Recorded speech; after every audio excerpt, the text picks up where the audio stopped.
Alors, cette semaine, une question qui brûle les lèvres, port du kirpan dans les avions, pour ou contre, et est-ce que l'annonce du gouvernement fédéral a quelque chose à voir avec l'élection de Jagmeet Singh comme chef du NPD?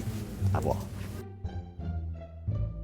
Pierre dit, dans ce genre de débat, la plupart des commentaires se font de manière instinctive selon les idéologies. Ainsi, les multiculturalistes seront en général instinctivement en faveur de cette mesure et les identitaires contre. Comme on ne peut certes pas vous classer dans le deuxième camp, votre position montre que vous avez bien réfléchi à cette question avant de vous prononcer au-delà des a priori idéologiques.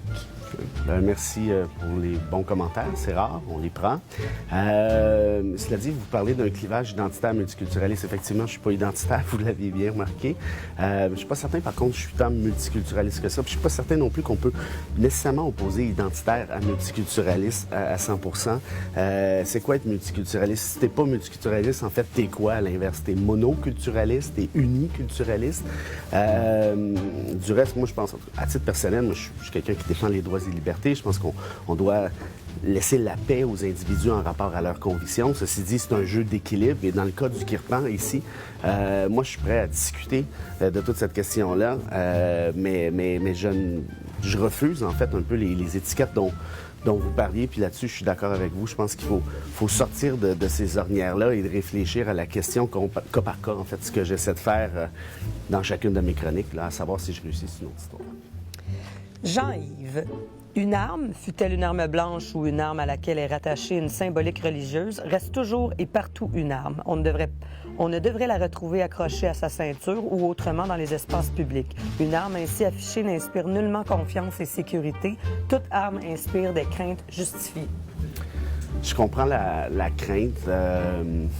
Par contre, l'OACI, qui gère, si on peut dire, l'écosystème d'un point de vue aviation, d'un point de vue aéroport, vous dit que le kirpan ne présente pas de danger comme tel. Il y a plusieurs pays en Europe aussi qui le permettent. Il n'y a pas d'incident majeur, apparemment. Moi, ce qui m'embête, cela dit, c'est beaucoup plus l'hypocrisie, je pense qu'on peut appeler ça comme ça, du ministre Garneau qui vous dit que non, cette règle-là n'a rien à voir avec le kirpan, ça a été fait pour harmoniser nos règles avec celles de l'Europe. Tout ça est un peu curieux, premièrement, parce que depuis quand on souhaite absolument harmoniser nos règles avec celles de l'Europe, première des choses. Deuxièmement, les États-Unis prohibent encore les lames de 6 cm et moins. C'est notre plus grand partenaire commercial, touristique et ainsi de suite. Et puis troisièmement, question pour le ministre Garneau, si c'est vrai que c'est pour harmoniser tout ça puis que ça n'a rien à voir avec le kirpan, pourquoi alors que, par exemple, les coupons sont encore prohibés, les lames de couteau sont encore prohibées? Quelle est la différence? Pas les lames de couteau, mais les lames de rasoir. Quelle est la différence entre une lame de rasoir et une lame de couteau rendue là? Moi, à titre personnel, je la vois pas. Sébastien, si je suis généralement d'accord avec vous, ce n'est pas le cas cette fois-ci. L'OACI est un organisme indépendant du gouvernement et il a décidé que les lames de moins de 6 cm ne représentaient pas un danger. Que le Canada suive les règles est tout à fait normal. Y voir un accommodement raisonnable avec un objectif politique est, à mon avis, tiré par les cheveux. Très bien. C'est tout à fait correct et légitime que vous ne soyez pas d'accord avec moi. C'est même une excellente chose. En fait, je suis moi-même assez souvent en désaccord avec moi, éventuellement.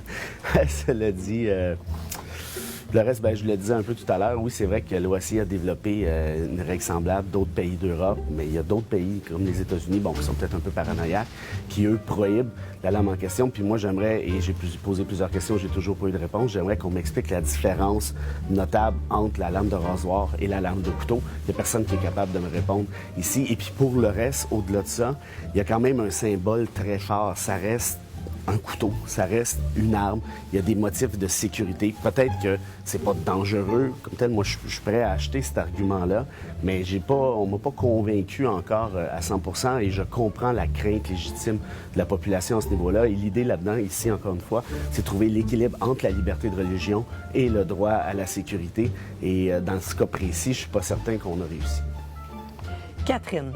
Un kirpan, c'est un couteau pas aiguisé, donc qui ne pourrait même pas couper du beurre, bien pogné dans un étui, cousu ou collé. Difficile d'attaquer quelqu'un avec cela. Avant de monter dans les rideaux, allez donc voir les statistiques d'attaque au kirpan dans les pays où il y a beaucoup de sikhs. Encore une fois, si vous m'avez lu attentivement, je n'ai pas dit dans la chronique que le kirpan est dangereux. Je n'ai pas dit que ça devrait être prohibé non plus. Moi, tout ce que je dis, c'est que j'attends d'être convaincu, j'attends des arguments. Vous en soulevez certains qui sont intéressants. Moi, ce qui m'a beaucoup plus marqué dans cette sortie-là du ministre Garneau, c'est l'espèce d'hypocrisie quand il dit que ça n'a rien à voir avec le kirpan. Or, à mon avis, ça a tout à voir avec le kirpan, puis c'est même pas moi qui le dis. Ce sont les Sikhs eux-mêmes qui ont admis dans un communiqué avoir eu plusieurs rencontres avec le ministère des Transports récemment. Et comme par hasard, toute cette annonce survient quand un chef sikh, c'est-à-dire Singh dans ce cas-ci, est devenu chef du NPD, qui porte le turban très fièrement, c'est un genre de Trudeau sikh en un sens, qui risque de faire mal aux libéraux à plusieurs niveaux, notamment chez les Sikhs. Donc, est-ce que tout ça est une coïncidence? Moi, je ne le crois pas.